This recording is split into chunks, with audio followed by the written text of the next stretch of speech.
Hi all, welcome back to a new year of Southern Woman's Lifestyle. Today I'm making a pear and cranberry pie. It's actually one of my favorites. Ingredients you'll need. Now I've listed everything here you're going to need, plus my grandma's pie dough. It's a video link in the description. Now first up, I'm just going to peel and core 6 pears and I'm going to place them in water. And this helps them from turning brown when you put them in the water. And it just takes a moment because I've got 6 pears and I didn't show you everything, of course. And I cut them in half and I used a measuring spoon for a teaspoon to take the core out.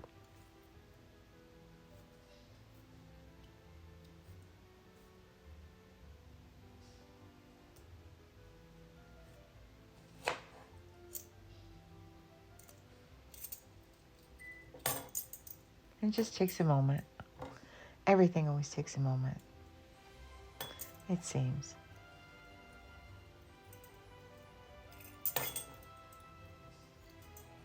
I'm going to try to do a dessert every week this year because people really like desserts, especially now. A little comfort. And once I've done all the cutting them in half and coring them, then I cut them into 1-inch pieces or chunks.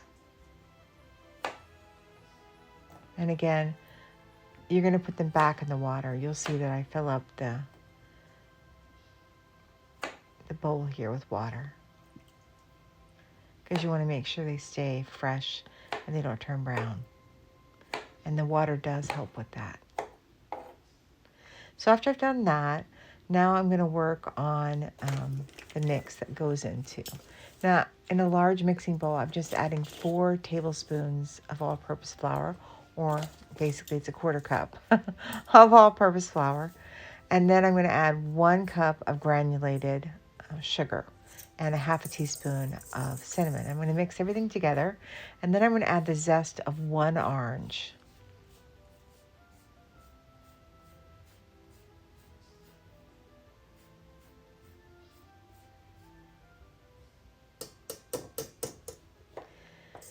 And then I'm just going to mix everything thoroughly together.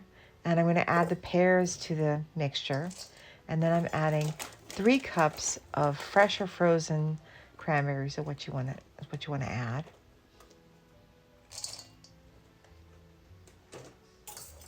And then I'm just going to mix everything thoroughly together.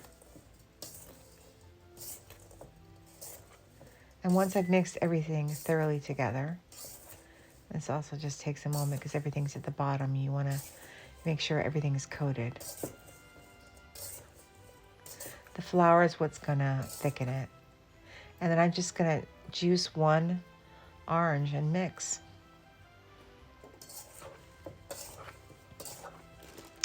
And this is the pie dough that I made. This is my grandma's pie dough. I make it in the blender, or actually a food processor, excuse me. And it's a double crust. And so it's linked in the description, or you can use a pre-made one, pre-made crust. I don't know who has a really good one. I always make mine from scratch, so. And I just roll it out, each one. I am always turning the dough because you don't want it to stick.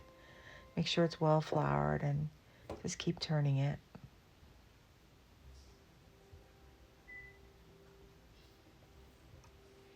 And once I have it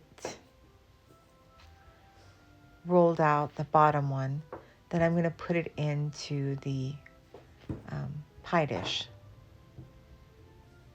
And I'm just going to make sure the bottom,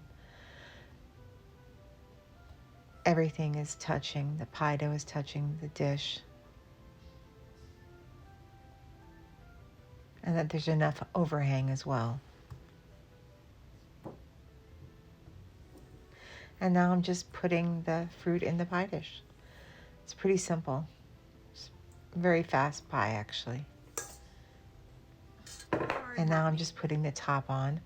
And what I did was I had to take the top off again because I forgot to put the butter in. And it's just 2 tablespoons of butter, unsalted or salted, whatever you want. And you cut them into small pieces and you dot it around the pie. And then you put the top back on.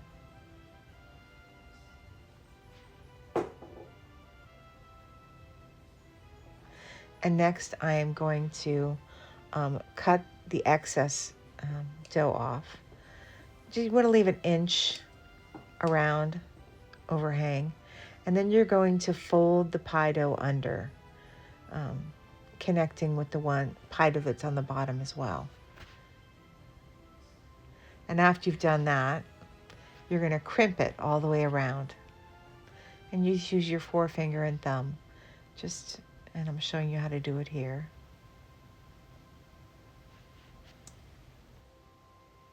Pie is my hands-down favorite dessert in the wintertime. I guess because it's warm, as well as a crumble is always good. Now, after I've crimped everything, I am going to put 4 steam vents in the top with a knife. You could also use some scissors and cut it that way if you'd like. This is just so the steam can escape. You don't want a soggy crust. And once that's done, I'm going to put it in the refrigerator for half an hour because the dough has gotten warm now. So you preheat your oven to 425 degrees. After that, you're going to bring it out and you're going to beat 1 egg together for an egg wash to go on top of the pie.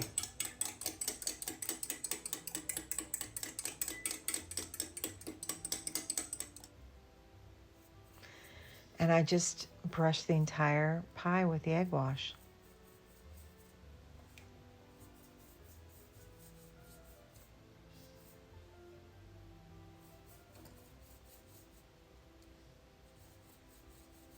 And then after that, I sprinkled sanding sugar on top. This gives it a nice crunchy top. It's really nice. And then after that, after I've done all that, I move the pie onto a baking sheet that I've lined. I'm using my silk pad.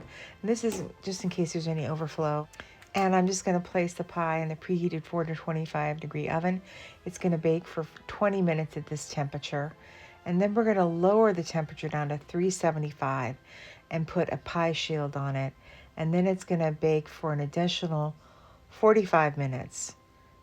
And then after that, we're going to bring it out and cool it on a rack. And we're going to cool for 1 hour because you don't want to cut into it while it's piping hot. And this is what it looks like. It's absolutely delicious. It's such a great fruit pie for the winter. To help our channel grow, we're asking everybody to please like, subscribe, and comment. Gosh, if you're enjoying our content, we really hope that you are. This is our 2nd year doing these videos. And so if you've been following us from the very beginning and you're still not subscribed, please consider becoming one. It doesn't cost you anything, but it does help us out tremendously. Also, don't forget to hit the notification bell so you never miss a video. But liking is very important, liking the video. Thank y'all. We'll see you next time. We have new videos every week on Tuesdays, Thursdays, and Sundays at 12 noon. Don't forget to hit the notification bell so you never miss one of our videos. And please, if you like the video, don't forget to hit the like button. This does help us out tremendously. All right, we'll see you next time. Thank you all for watching. We're ever so grateful that you came on by and watched one of our little videos. And to all of our subscribers, new and old, thank you so very much for supporting us and helping us grow. If anybody wants to know what I'm pouring on this is heavy whipping cream. This is how my great-grandpa used to have it, and it's how my grandpa had it and how my mama has it. And it's really delicious this way. Please stay safe and be blessed. There's a lot of snowstorms out there, so stay warm. All right, we'll see you next week.